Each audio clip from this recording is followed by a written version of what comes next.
दर्शकों ब्रेक तो बाद तुहाडा स्वागत है जी डॉक्टर साहब। हुण साडे दर्शकां दसो अज दे दिन दी Sikh history and world history which की अहमियत है?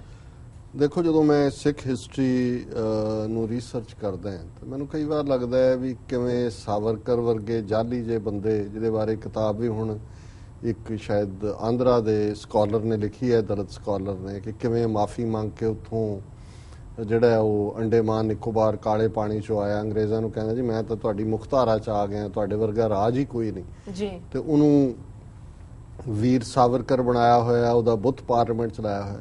ਔਰ ਇੰਨੇ ਦਿਨ ਰੋਜ਼ਾਨਾ ਗੁਜ਼ਰਦੇ ਨੇ ਕਿ ਵੀ ਜਿਨ੍ਹਾਂ ਨੇ ਉਸ ਅੰਗਰੇਜ਼ਾਂ ਨੂੰ ਕੱਢਣ ਦੇ ਸੰਘਰਸ਼ ਦੇ ਵਿੱਚ ਫਾਂਸੀਆਂ ਦੇ ਰੱਸੇ ਚੁੰਮੇ, ਅੱਜ ਵੀ ਜਦੋਂ ਅਸੀਂ ਗੱਲ ਕਰ ਰਹੇ ਹਾਂ ਤੇ ਅੱਜ ਦੇ ਦਿਨ 1916 ਦੇ ਵਿੱਚ ਗਦਰ ਪਾਰਟੀ ਦੇ ਉੱਤਮ ਸਿੰਘ, ਈਸ਼ਰ ਸਿੰਘ ਢੁੱਡੀਕੇ, ਵੀਰ ਸਿੰਘ ਤੇ ਸਰਦਾਰ ਗੰਗਾ ਸਿੰਘ ਨੂੰ ਅੱਜ ਦੇ ਦਿਨ ਲਾਹੌਰ ਦੇ ਵਿੱਚ ਫਾਂਸੀ ਦਿੱਤੀ ਗਈ ਸੀ। ਹੁਣ ਕੋਈ ਦਿਨ ਐਸਾ ਨਹੀਂ ਗੁਜ਼ਰਦਾ ਔਰ ਕਦੇ ਇਹਨਾਂ ਦਾ ਨਾਮ ਵੀ ਨਹੀਂ ਹੁੰਦਾ ਵੀ ਕੋਈ ਗਦਰ ਲਹਿਰ ਸੀ, ਗਦਰ ਪਾਰਟੀ ਸੀ ਔਰ ਬੱਬਰ ਅਕਾਲੀ ਸਨ, ਕਿਵੇਂ ਹੱਸਦੇ ਹੋ। ਔਰ ਇਹ ਜਿਹਨੂੰ ਵੀਰ ਸਾਵਰਕਰ ਬਣਾਇਆ ਮਾਫੀ ਮੰਗ ਕੇ ਉੱਥੋਂ ਦੌੜਿਆ ਹੋਇਆ ਕਾਲੇ ਪਾਣੀ ਤੋਂ ਜੀ। 1926 ਚ ਗੁਰਦੁਆਰਾ ਐਕਟ ਬਣ ਚੁੱਕਾ ਸੀ, 1925 ਚ ਗੈਜ਼ਟ ਦੇ ਵਿੱਚ ਆ ਗਿਆ, ਨੋਟੀਫਿਕੇਸ਼ਨ ਹੋਈ। ਸੋ ਪਹਿਲੀਆਂ ਚੋਣਾਂ ਜਿਹੜੀਆਂ ਨੇ ਉਹ ਸ਼੍ਰੋਮਣੀ ਗੁਰਦੁਆਰਾ ਪ੍ਰਬੰਧਕ ਕਮੇਟੀ ਦੇ ਲਈ ਹੋਈਆਂ। ਦੋ ਧੜੇ ਉਦੋਂ ਹੀ ਬਣ ਗਏ ਸੀ, ਇੱਕ ਪਾਸੇ ਬਾਬਾ ਖੜਕ ਸਿੰਘ ਤੇ ਮਾਸਟਰ ਤਾਰਾ ਸਿੰਘ ਸੀ, ਦੂਸਰੇ ਪਾਸੇ ਸਰਦਾਰ ਮਤਾਬ ਸਿੰਘ ਔਰ ਗਿਆਨੀ ਸ਼ੇਰ ਸਿੰਘ ਸੀ ਜੀ। ਸੋ ਮਤਾਬ ਸਿੰਘ ਸ਼ੇਰ ਸਿੰਘ ਧੜੇ ਨੂੰ ਜਿਹੜਾ ਹੈ ਉਹ ਸਰਕਾਰੀ ਧੜਾ ਕਹਿੰਦੇ ਸੀ ਤੇ ਦੂਜੇ ਬਣੇ ਸੀ। ਸੋ ਬੇਸ਼ੱਕ ਮਾਸਟਰ ਤਾਰਾ ਸਿੰਘ, ਬਾਬਾ ਖੜਕ ਸਿੰਘ ਧੜਾ ਜਿੱਤਿਆ, ਪਰ ਅਸੀਂ ਇਹ ਦੇਖਦੇ ਹਾਂ ਕਿ ਜੋ ਗੱਲ ਤੇਜਾ ਸਿੰਘ ਸਮੁੰਦਰੀ ਨੇ ਜੇਲ੍ਹ ਦੇ ਵਿੱਚ ਵਰਤ ਰੱਖ ਕੇ ਭੁੱਖੇ ਰਹਿ ਕੇ ਆਪਣੀ ਜਾਨ ਦੇ ਦਿੱਤੀ ਸੀ ਕਿ ਵੀ ਅਸੀਂ ਸਟਰਗਲ ਤਾਂ ਕਰ ਰਹੇ ਹਾਂ ਕਿ ਮਹੰਤਾਂ ਤੋਂ ਗੁਰਦੁਆਰੇ ਛਡਾਉਣੇ ਨੇ ਕਿਉਂਕਿ ਮਹੰਤਾਂ ਦੀ ਮਦਦ ਸਰਕਾਰ ਕਰਦੀ ਹੈ, ਪਰ ਅਸੀਂ ਉਹ ਕਾਨੂੰਨ ਮੰਨਣ ਲੱਗੇ ਹਾਂ ਜਿਹਦੇ ਥੱਲੇ ਸਾਰਾ ਕੰਟਰੋਲ ਹੀ ਸਰਕਾਰ ਦੇ ਕੋਲ ਹੋਏਗਾ। ਔਰ ਅਸੀਂ ਸਮਝਦੇ ਹਾਂ ਪਹਿਲੀ ਇਲੈਕਸ਼ਨ ਦੇ ਵੇਲੇ ਹੀ 1926 ਦੇ ਵਿੱਚ ਧੜੇਬਾਜ਼ੀ ਸਾਹਮਣੇ ਆ ਗਈ ਤੇ ਹੁਣ ਅੱਜ ਹਾਲ ਇਹ ਹੈ ਵੀ ਕਿਵੇਂ ਸ਼੍ਰੋਮਣੀ ਕਮੇਟੀ ਦੇ ਉੱਤੇ ਸਰਕਾਰ ਨੇ ਆਪਣਾ ਜੱਫਾ ਕਾਇਮ ਕੀਤਾ ਹੋਇਆ ਤੇ ਉਹਨਾਂ ਨੇ ਕੋਈ ਸਿੱਖੀ ਦੀ ਗੱਲ ਨਹੀਂ ਹੋਣ ਦੇਣੀ। ਸੋ ਅਸੀਂ ਲਗਭਗ 90 ਸਾਲ ਬਾਅਦ ਗੁਰਦੁਆਰੇ ਆਜ਼ਾਦ ਕਰਵਾ ਕੇ ਵੀ ਕਿੱਥੇ ਆ ਕੇ ਖਲੋ ਗਏ ਜੀ। ਬਿਲਕੁਲ 1984 ਚ ਅੱਜ ਦੇ ਦਿਨ ਸਰ ਸਿਮਰਨਜੀਤ ਸਿੰਘ ਮਾਨ ਜਿਹੜੇ ਕਿ ਉਦੋਂ commandant central industrial security force Bombay ਦੇ ਵਿੱਚ ਸਨ, DIG ਦੇ ਰੈਂਕ ਤੇ, ਉਹਨਾਂ ਨੇ ਕਿਉਂਕਿ ਜੂਨ 84 ਹੋ ਕੇ ਅੱਜ ਚੱਲ ਰਿਹਾ ਸੀ ਜੂਨ ਦਾ ਮਹੀਨਾ, ਸੋ ਅੱਜ ਦੇ ਦਿਨ ਉਹਨਾਂ ਨੇ ਪ੍ਰੈਜ਼ੀਡੈਂਟ ਨੂੰ ਚਿੱਠੀ ਲਿਖੀ ਕਿ ਤੁਹਾਡੀ ਫੌਜ ਨੇ ਕੀ ਜ਼ੁਲਮ ਕੀਤੇ ਨੇ ਦਰਬਾਰ ਸਾਹਿਬ, ਕਿਵੇਂ ਉਹਨਾਂ ਨੇ ਜਿਹੜਾ ਬੇਅਦਬੀ ਕੀਤੀ ਔਰ ਕਿਵੇਂ ਉਹਨਾਂ ਨੇ ਹਜ਼ਾਰਾਂ ਬੇਗੁਨਾਹ ਨੂੰ ਮਾਰਿਆ ਔਰ ਉਹਦੇ ਥੱਲੇ ਉਹਨਾਂ ਨੇ ਆਪਣੇ ਅਹੁਦੇ ਤੋਂ ਅਸਤੀਫਾ ਦੇ ਦਿੱਤਾ ਸੀ। ਔਰ ਉਸ ਤੋਂ ਬਾਅਦ ਉਹ ਚਾਹੁੰਦੇ ਸੀ ਉੱਥੋਂ ਨਿਕਲ ਕੇ ਬਾਹਰ ਆ ਕੇ ਜਿਹੜਾ ਖਾਲਿਸਤਾਨ ਦੀ ਲਹਿਰ ਨੂੰ ਤੋਰਨਾ, ਪਰ ਜਦੋਂ ਕਲਕੱਤੇ ਤੋਂ ਨੇਪਾਲ ਵੱਲ ਜਾ ਰਹੇ ਸੀ ਤੇ ਉਹਨਾਂ ਨੂੰ ਜਿਹੜਾ ਉਹ ਫੜ ਲਿਆ ਗਿਆ ਰਾਹ ਦੇ ਵਿੱਚ ਔਰ ਫਿਰ 5 ਸਾਲ ਉਹ ਜੇਲ੍ਹ ਦੇ ਵਿੱਚ ਰੱਖ ਕੇ ਟਾਰਚਰ ਵੀ ਕੀਤਾ, ਅੱਡ ਜੇਲ੍ਹਾਂ 'ਚ ਰੱਖਿਆ ਗਿਆ। ਔਰ 1999 ਚ ਜਦੋਂ ਜੇਲ੍ਹ 'ਚ ਬੈਠੇ ਹੀ ਪਾਰਲੀਮੈਂਟ ਦੀਆਂ ਚੋਣਾਂ 'ਚੋਂ ਲਗਭਗ 2-2.5 ਲੱਖ ਵੋਟਾਂ ਦੇ ਫਰਕ ਨਾਲ ਤਰਨਤਾਰਨ ਤੋਂ ਜਿੱਤੇ ਸਨ ਤਾਂ ਉਹਨਾਂ ਨੂੰ ਰਿਲੀਜ਼ ਕੀਤਾ ਗਿਆ। ਪਰ ਉਹਨਾਂ ਦੇ ਸਿਰੜ ਨੂੰ ਸੈਲਿਊਟ ਹੈ ਕਿ ਇਸ ਸਾਰੇ ਸਮੇਂ 'ਚ ਬਹੁਤ ਸਾਰੇ ਲੋਕਾਂ ਦੇ ਬਹੁਤ ਸਾਰੇ ਚਿਹਰੇ ਆਏ, ਦੇਖੇ ਗਏ। ਹੋ ਸਕਦਾ ਹਰ ਇੱਕ ਨੂੰ ਸ਼ਿਕਾਇਤ ਕੋਈ ਬਿਹੇਵੀਅਰ ਦੇ ਹਵਾਲੇ ਨਾਲ ਹੋਏ, ਕੋਈ ਸੁਭਾਅ ਦੇ ਹਵਾਲੇ ਨਾਲ ਹੋਏ, ਪਰ ਉਹਨਾਂ ਨੇ ਬੜੀ ਸਾਬਤ ਕਦਮੀ ਦੇ ਨਾਲ, ਨਿਡਰਤਾ ਦੇ ਨਾਲ ਜਿਹੜਾ ਖਾਲਿਸਤਾਨ ਦਾ ਝੰਡਾ ਹੈ ਉਹ ਇਹਨਾਂ 30-31 ਸਾਲਾਂ 'ਚ ਬਰਾਬਰ ਚੁੱਕਿਆ ਹੋਇਆ ਔਰ ਬੇਸ਼ੱਕ ਇਸ ਵੇਲੇ ਉਹ ਜ਼ੇਰੇ ਇਲਾਜ ਨੇ ਔਰ ਅਸੀਂ ਉਹਨਾਂ ਦੀ ਸਿਹਤਯਾਬੀ ਦੀ ਕਾਮਨਾ ਕਰਦੇ।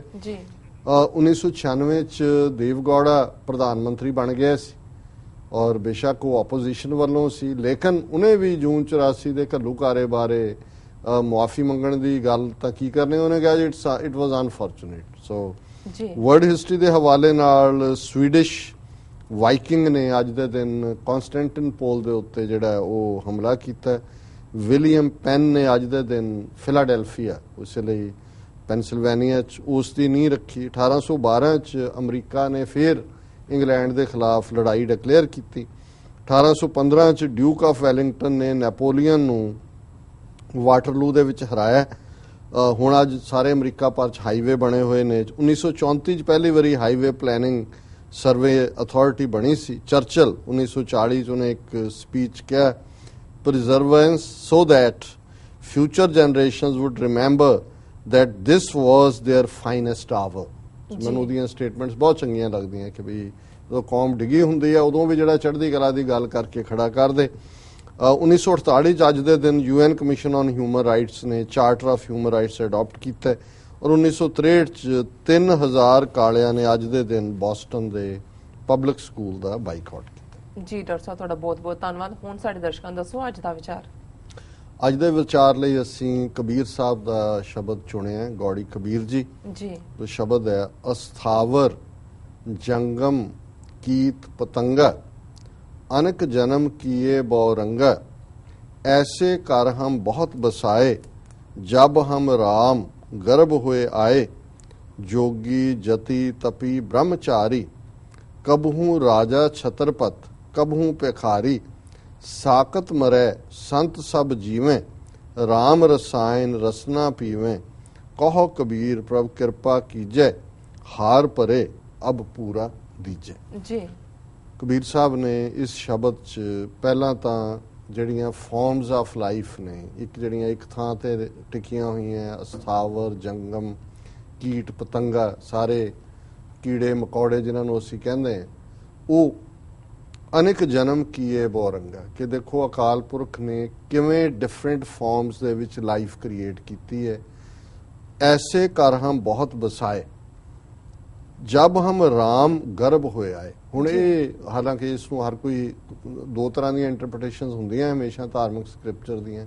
ਇੱਕ ਤਾਂ ਬਿਲੀਵਿੰਗ ਇਨ ਜਾਂ ਗੋਇੰਗ ਬਾਈ ਕਿ ਜੋ ਸ਼ਬਦਾਂ ਦਾ ਅਰਥ ਹੈ, ਇੱਕ ਹੁੰਦਾ ਹੈ ਦਾ ਸਪਿਰਿਟ ਆਫ ਦਾ ਸੇਇੰਗ। ਸੋ ਮੈਂ ਦੂਸਰੇ ਪਾਰਟ ਨੂੰ ਹਮੇਸ਼ਾ ਲੈਂਦਾ ਜੀ ਕਿ ਕਬੀਰ ਸਾਹਿਬ ਨੇ ਇਹ ਇਸ ਦੇ ਵਿੱਚ ਫਰਮਾਇਆ ਕਿ ਵੀ ਇੱਕ ਪਾਸੇ ਇਹ ਕੀੜੇ ਮਕੌੜੇ ਜਾਨਵਰ ਉਹ ਫਾਰਮਸ ਆਫ ਲਾਈਫ ਨੇ, ਉਹ ਵੀ ਰੱਬ ਨੇ ਕ੍ਰੀਏਟ ਕੀਤੀਆਂ, ਪਰ ਹਿਊਮਨ ਜ਼ਿੰਦਗੀ ਦਾ ਮਿਲਣਾ, ਗਰਭ ਚ ਆਣਾ, ਇਨਸਾਨ ਹੋਣਾ, ਮਨੁੱਖ ਬਣਨਾ, ਇਹ ਰੱਬ ਦੀ ਰਹਿਮਤ ਦੇ ਨਾਲ ਹੀ ਹੁੰਦਾ। ਔਰ ਗੁਰਬਾਣੀ 'ਚ ਬਹੁਤ ਸਾਰੇ ਕੋਟਸ ਨੇ ਕਿ ਜਿਹਦੇ 'ਚ ਮਨੁੱਖਾ ਜੀਵਨ ਨੂੰ ਸਾਰਿਆਂ ਨਾਲੋਂ ਸਭ ਤੋਂ ਉੱਤਮ ਜਿਹੜੀ ਹੈ ਉਹ ਰੱਬ ਦੀ ਕਿਰਤ ਕਿ ਐਸੇ ਕਰ ਹਮ ਬਹੁਤ ਬਸਾਏ ਜਬ ਹਮ ਰਾਮ ਗਰਭ ਹੋਇਆ ਹੈ। ਹੇ ਵਾਹਿਗੁਰੂ, ਜਦੋਂ ਮੈਂ ਜਿਹੜਾ ਇਨਸਾਨ ਬਣਿਆ, ਮੈਂ ਵੂੰਬ ਦੇ ਵਿੱਚ ਆਇਆ, ਫਿਰ ਜਿਹੜੇ ਦੂਸਰੇ ਅੱਡ-ਅੱਡ ਚੀਜ਼ਾਂ ਦੇ ਵਿੱਚ ਯਕੀਨ ਕਰਨ ਵਾਲੇ ਲੋਕ ਨੇ, ਜੋਗੀ ਜਤੀ ਤਪੀ ਬ੍ਰਹਮਚਾਰੀ ਕਬਹੂ ਰਾਜਾ ਛਤਰਪਤ ਕਬਹੂ ਭਿਖਾਰੀ। ਕੋਈ ਜੋਗੀ ਬਣਿਆ ਹੋਇਆ ਹੈ,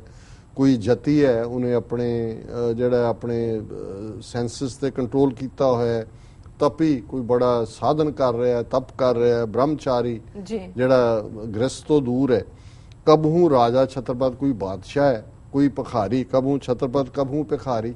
ਇਹ ਸਾਰੀਆਂ ਧਾਰਮਿਕ ਔਰ ਸੈਕੂਲਰ ਲਾਈਫ ਦੀ ਗੱਲ ਕਰਕੇ ਕਬੀਰ ਸਾਹਿਬ ਨੇ ਕਿਹਾ ਵੀ ਇੱਕ ਜਿਹੜੇ ਨੇ ਇਹਨਾਂ ਸਾਰਿਆਂ 'ਚ ਇੱਕ ਤਾਂ ਧਰਮ ਕਰਮ ਵੱਲ ਨੇ, ਇੱਕ ਸਾਕਤ ਨੇ, ਸਾਕਤ ਮਾਇਆ ਦੇ ਪੁਜਾਰੀ, ਇਹ ਆਸ਼ ਮੈਟੀਰੀਅਲਿਸਟ ਲੋਕ। ਸਾਕਤ ਮਰੈ ਸੰਤ ਸਭ ਜੀਵੇ। ਜਿਹੜੇ ਸਾਕਤ ਨੇ, ਜਿਨ੍ਹਾਂ ਦਾ ਵਿਸ਼ਵਾਸ ਹੀ ਨਹੀਂ ਹੈ, ਮਾਇਆ ਦੇ ਨਾਲ ਲੱਗੇ ਹੋਏ ਨੇ, ਉਹ ਤਾਂ ਨਿਤ ਮਰਦੇ ਨੇ, ਉਹ ਤਾਂ ਮਰੇ ਹੋਏ ਨੇ। ਉਹ ਜਿਵੇਂ ਜ਼ਮੀਰ ਦਾ ਮਰ ਜਾਣਾ, ਕਿਉਂਕਿ ਉਹਨਾਂ ਦੇ ਕੋਲ ਜ਼ਮੀਰ ਨਾਂ ਦੀ ਚੀਜ਼ ਨਹੀਂ ਹੈ। ਸੰਤ ਸਭ ਜੀਵੇਂ, ਜਿਹੜੇ ਰੱਬ ਨਾਲ ਜੁੜੇ ਹੋਏ ਨੇ, ਉਹ ਕਿਉਂਕਿ ਜਾਗਤ ਜੋਤ ਨਾਲ ਜੁੜੇ ਹੋਏ ਨੇ, ਇਸ ਲਈ ਉਹ ਜਿਉਂਦੇ ਨੇ। ਉਹਨਾਂ ਦੇ ਵਿੱਚ ਅਣਖ ਹੈ, ਉਹਨਾਂ ਦੇ ਵਿੱਚ ਗੈਰਤ ਹੈ, ਉਹਨਾਂ ਦੇ ਵਿੱਚ ਇਨਸਾਨੀਅਤ ਹੈ ਕਿ ਉਹ ਉਸ ਦੇ ਨਾਲ ਜਿਉਂਦੇ ਨੇ। ਰਾਮ ਰਸਾਇਣ ਰਸਨਾ ਪੀਵੇਂ। ਹੁਣ ਹੁੰਦਾ ਇਹ ਹੈ, ਰਸਾਇਣ ਕਹਿੰਦੇ ਨੇ ਟੌਨਿਕ ਨੂੰ, ਇਹ ਆਯੁਰਵੈਦਿਕ ਤਰੀਕੇ ਨਾਲ ਜਿਹੜਾ ਤਿਆਰ ਹੁੰਦਾ ਸੀ ਉਹਨੂੰ ਰਸਾਇਣ ਕਹਿੰਦੇ ਸੀ, ਅੱਜ ਅਸੀਂ ਟੌਨਿਕ ਕਵਾਂਗੇ। ਸੋ ਹੁਣ ਜਦੋਂ ਤੁਸੀਂ ਬੁਢਾਪੇ ਵੱਲ ਜਾਂਦੇ ਹੋ ਜਾਂ ਕਮਜ਼ੋਰ ਹੁੰਦੇ ਹੋ ਤਾਂ ਡਾਕਟਰ ਤੁਹਾਨੂੰ ਟੌਨਿਕ ਲਿਖਦਾ ਹੈ। ਜਾਂ ਬੁਢਾਪੇ 'ਚ ਬੰਦਾ ਕਹਿੰਦਾ ਜੀ ਆਹ ਪੀਓ, ਆਹ ਖਾਓ, ਤੁਸੀਂ ਜਿਹੜਾ ਹੋਗੇ। ਤੇ ਕਬੀਰ ਸਾਹਿਬ ਕਹਿੰਦੇ ਨੇ ਕਿ ਜਿਹੜੇ ਸੰਤ ਜਿਉਂਦੇ ਨੇ, ਜਿਹੜੇ ਰੱਬ ਦੇ ਭਲੇ ਲੋਕ ਨੇ, ਉਹ ਰਾਮ ਰਸਾਇਣ ਰਸਨਾ ਪੀਵੇਂ, ਕਿ ਉਹ ਨਿਤ ਰਾਮ ਰੱਬ ਦੇ ਨਾਂ ਦੀ ਟੌਨਿਕ ਜਿਹੜੀ ਹੈ ਉਹ ਪੀਂਦੇ ਨੇ। ਰਸਨਾ ਜ਼ਬਾਨ ਦੇ ਨਾਲ ਜਦੋਂ ਤੁਸੀਂ ਰੱਬ ਦਾ ਨਾਮ ਲੈਂਦੇ ਹੋ ਤੇ ਫਿਰ ਅਖੀਰ ਚ ਕਬੀਰ ਸਾਹਿਬ ਨੇ ਫਰਮਾਇਆ ਕਹੋ ਕਬੀਰ ਪ੍ਰਭ ਕਿਰਪਾ ਕੀਜੇ।